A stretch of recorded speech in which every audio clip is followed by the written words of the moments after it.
Hi all, welcome back to the show. This is Scream with Me, where I talk about my favorite movies and stuff like that. And pull up a chair because I want to talk about vengeance. I want to talk to you a little bit about vengeance. Now, uh, my free my free favorite types of horror are slashers, killer kids, and vengeance. Now, there are some rules with vengeance. What makes a good vengeance movie? The whole point of a vengeance movie is one, you have to establish that the protagonist is a good person. I mean, vengeance really isn't going to work if the person isn't a good person. So you first establish that the person is a good, decent, normal person. Then you have to show us. We have to see it. You have to show us um, this good person's moral compass being broken. Now, not only do you have to see their moral compass being broken, but to root for a what some people would call a villain, yeah, you're going to have to break my moral compass as well.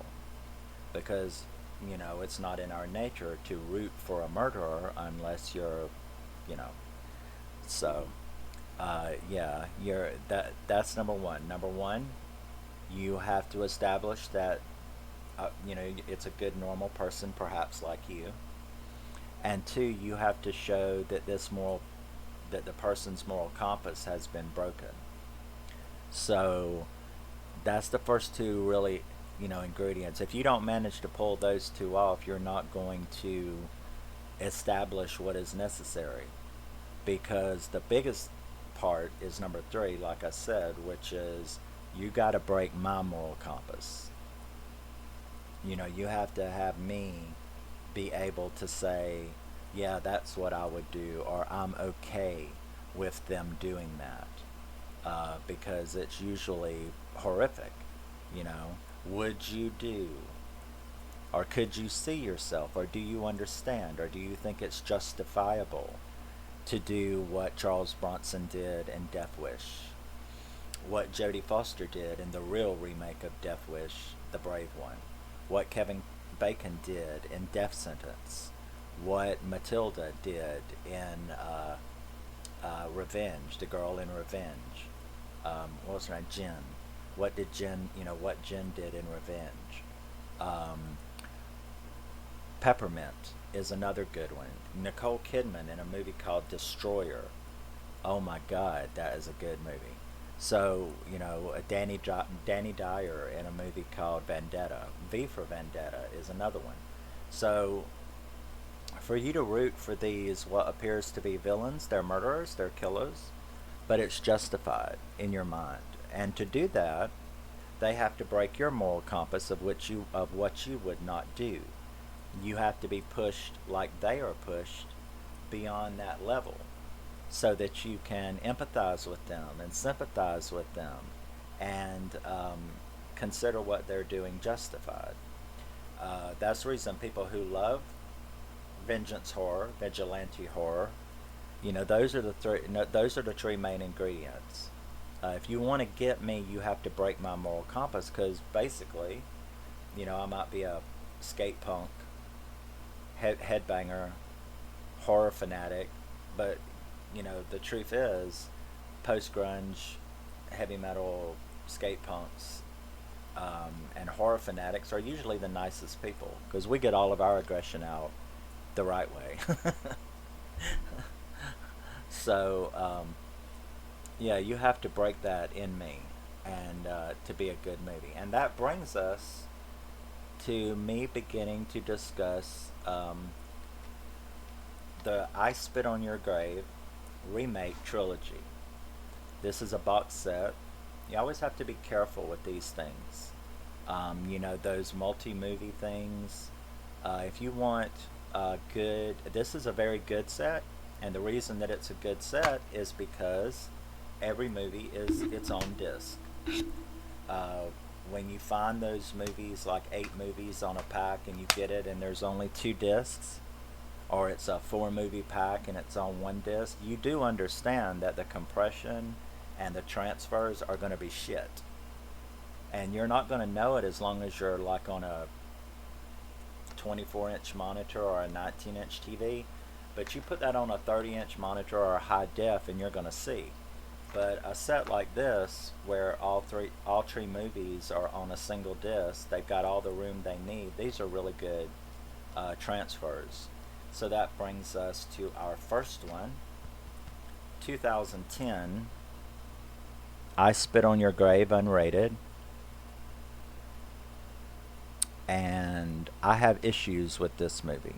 Okay, I have issues with this movie. But I Spit on Your Grave unrated is the first one we're going to tackle. I'm going to do all 3 of them. My allergies are killing me. I don't know about today, but I'm definitely going to do the first one. But it was made in 2010. It stars Sarah Butler, Jeff Branson, and Andrew Howard. Now, I will start off by saying I love the movie. I love the movie. The movie is really good to me, especially if I don't compare it too much to the first one. Now, they did pretty much keep the same storyline. They changed very little, but not too much. They did add another character, the sheriff. He's not in the first movie. In the first movie, there's only 4. If I'm correct, I've got it sitting right there, but I've seen it enough times that I don't remember a sheriff. So they did add a 5th character, the sheriff, in this movie. The kills, the kills, yeah, you got me. You know, the dick snip in the first movie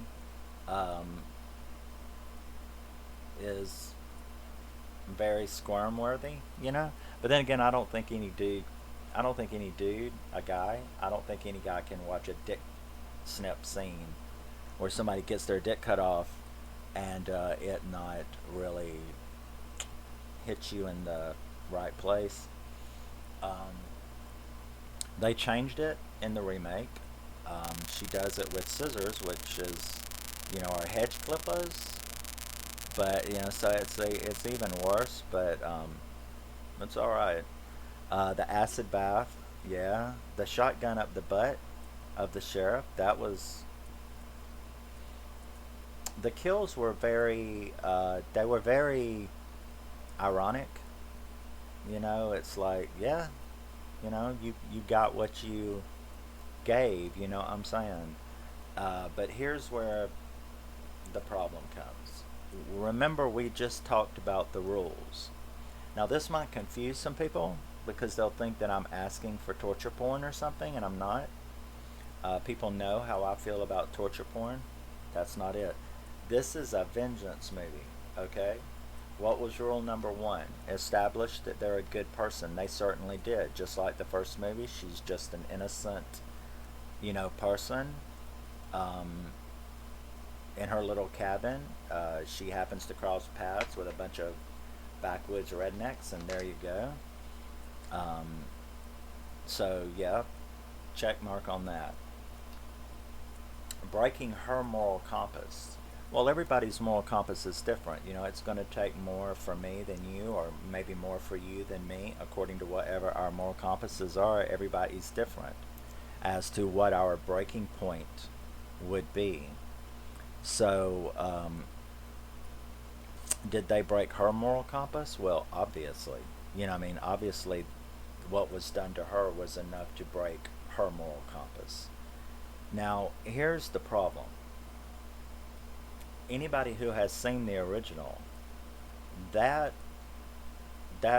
assault scene was long, horrific, and by the time it was through, there's no doubt that the tagline of that movie, which was, what was it, no jury would convict her? Yeah.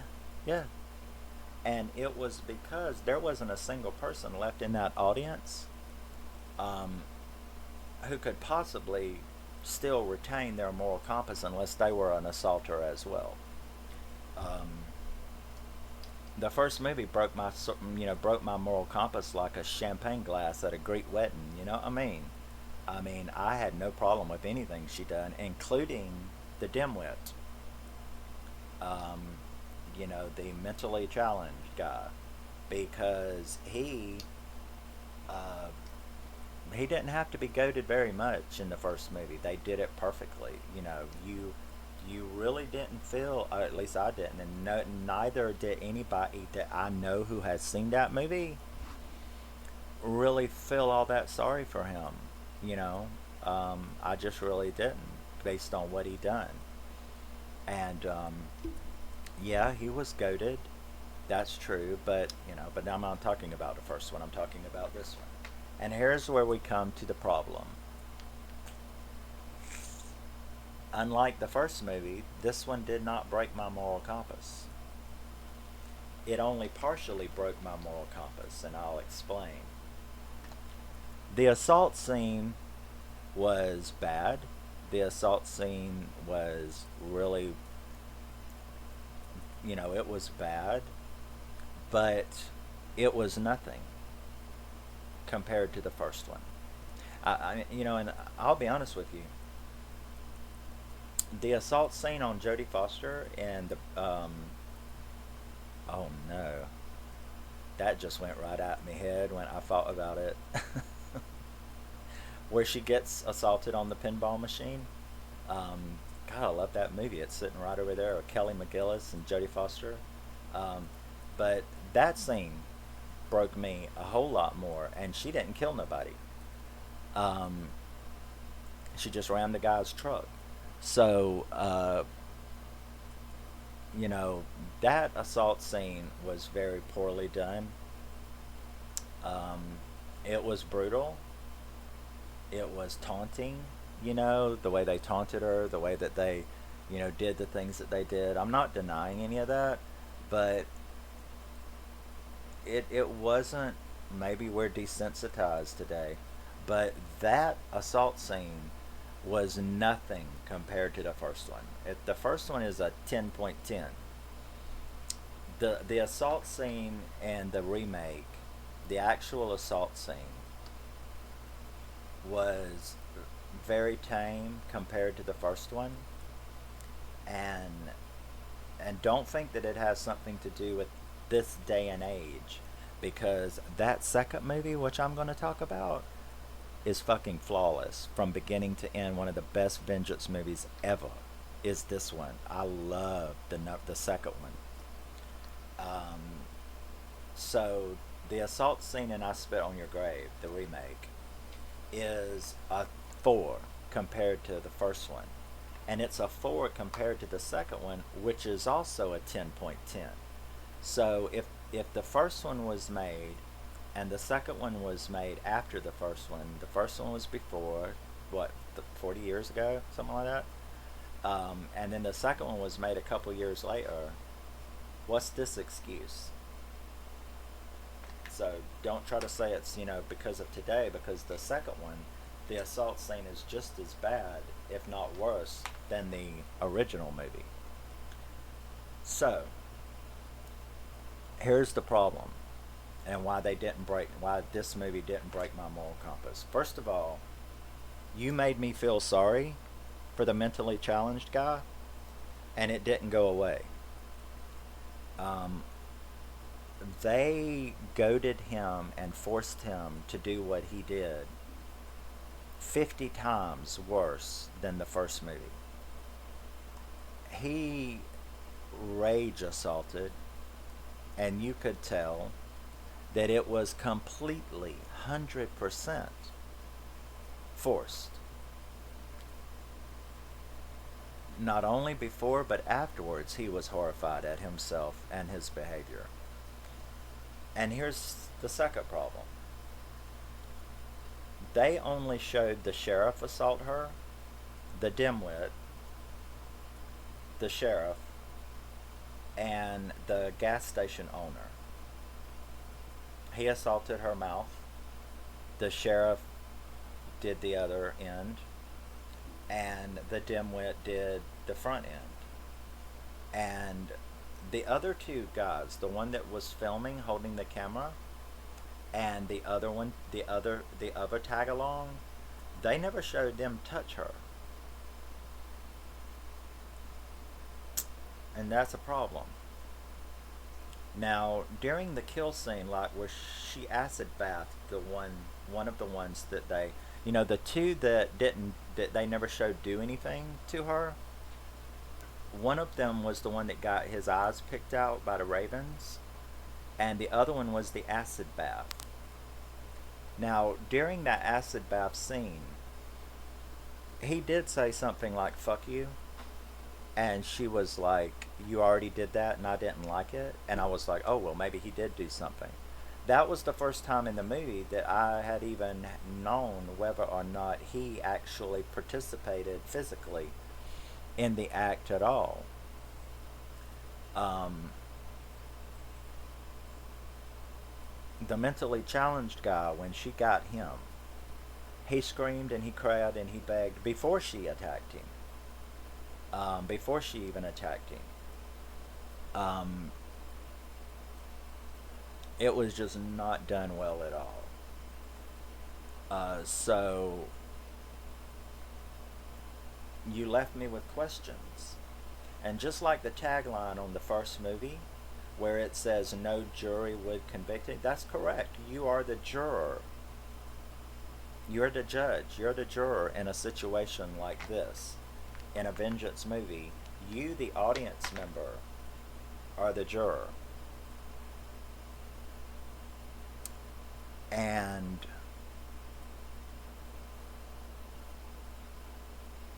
I'm sorry, but I'm a great lover of vengeance movies, and I love vengeance in general, if you know what I'm saying.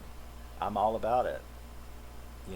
Karma, get what you give. I don't sit around and wait for nobody else to do it, okay? I'm fully okay with people taking the law into their own hands, or however you want to call it. I'm a vengeful person, and I love vengeance movies, but I'm still a good person, and you got to break my moral compass, and that movie didn't do it.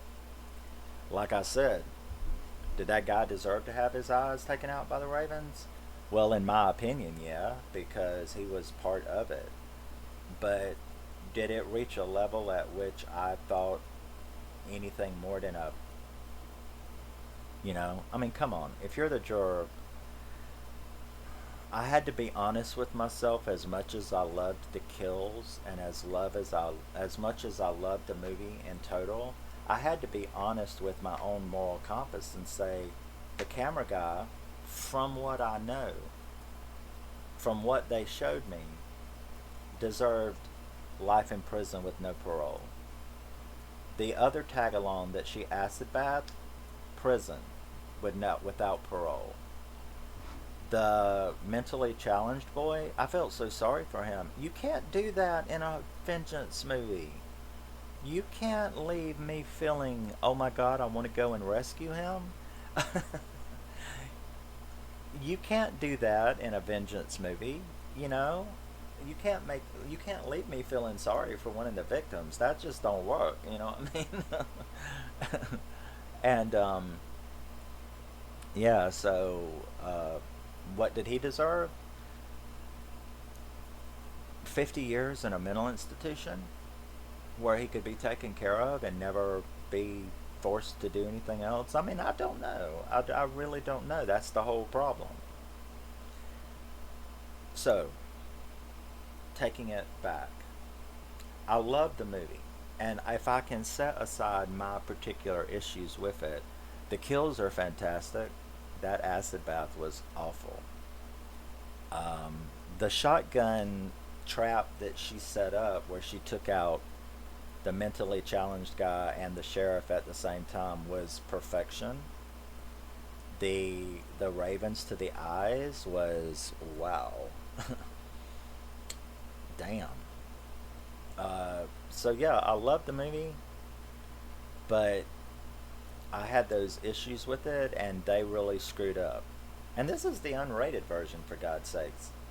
And yet, that was the thing, and it might sound a little weird, but you have to break my moral compass. And I'm sorry, but that assault scene racked up a couple of murders and a lot of prison time, in my judgment. Um, because they never. I mean, I could watch it a few more times and see if I could pick up any hints of them saying whether those other two guys physically assaulted her. Um, but I watched it twice, and I really didn't see any indication other than her statement when she acid bathed that guy that the other two had done anything to her physically hands on besides participate by watching. And although I might believe that you deserve to be in prison for the rest of your life because you're just a dick, do I believe that you should be tied down and have your eyes pecked out by ravens because you stood there and filmed or watched? No. Prison for the rest of your life without parole? Yeah, I'm that harsh. But you got to like have participated, in my opinion, my personal moral compass. You have to have participated physically to deserve you know, your dick cut off. And he did, and that was exactly what he deserved. That was fantastic. It had me squirming. Well, guys will tell you it'll hide. You know what I mean? If you see a scene like that, your stuff, your junk will run. It'll hide and not come out for a while.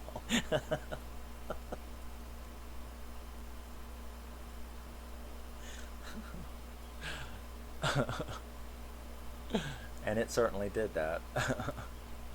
mm. But yeah, I Spit on Your Grave, the remake, 2010, Sarah Butler. I just didn't. It's like I said, I love the movie, but I did have to set aside my moral compass, which all of and all of my favorite. I don't even know of one. I'm trying to think if there's another one, but I don't know of another one. I mean, I've got a nice big stack of Vengeance movies spread around my collection, and from Peppermint to Destroyer, V for Vendetta, Danny Dyer in Vendetta, Death Sentence, The Brave One, all the, 10 to Midnight, all the Death Wish movies. I hated Bruce Willis's remake. I'm sorry. Fuck off. Um, if you liked it, that's fine. That's great. I'm glad you enjoyed it. But he did awful in that movie. That movie just was not. That movie didn't do a damn thing for me. I've got it over there in the Bruce Willis stack. But I've only watched it that one time. And I never watched it again. I just didn't. I just really didn't get much any out of that. It was really. Nah. It didn't work at all. The Brave One with Jodie Foster, that is the real remake of Death Wish. I think if Charles Bronson was here, he would say that Jodie Foster's Death Wish, I mean well yeah, Jodie Foster's The Brave One is the actual real remake of Death Wish. The Bruce Willis thing was just,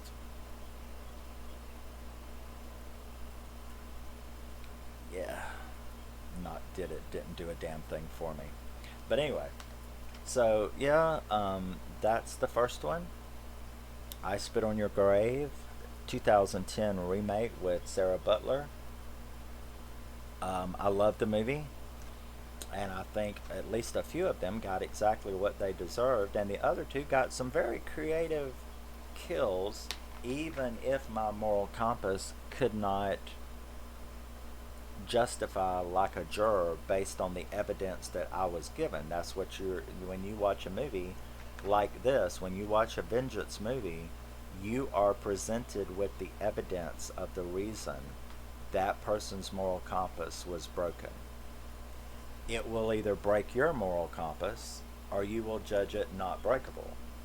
And yeah, that kind of pissed me off because the kills were so good that you left me with the aftertaste, you know, like Pepsi or something. You left me with an aftertaste, and that was the aftertaste of, well, that was a good kill, but I feel sorry for the dude, because especially the mentally challenged guy. I just, that was just, you really screwed up. The director and the writer of that movie, man, you really screwed up because you left me feeling sorry. You left me feel sorry enough for that mentally challenged guy. All I wanted to do was go and rescue him, and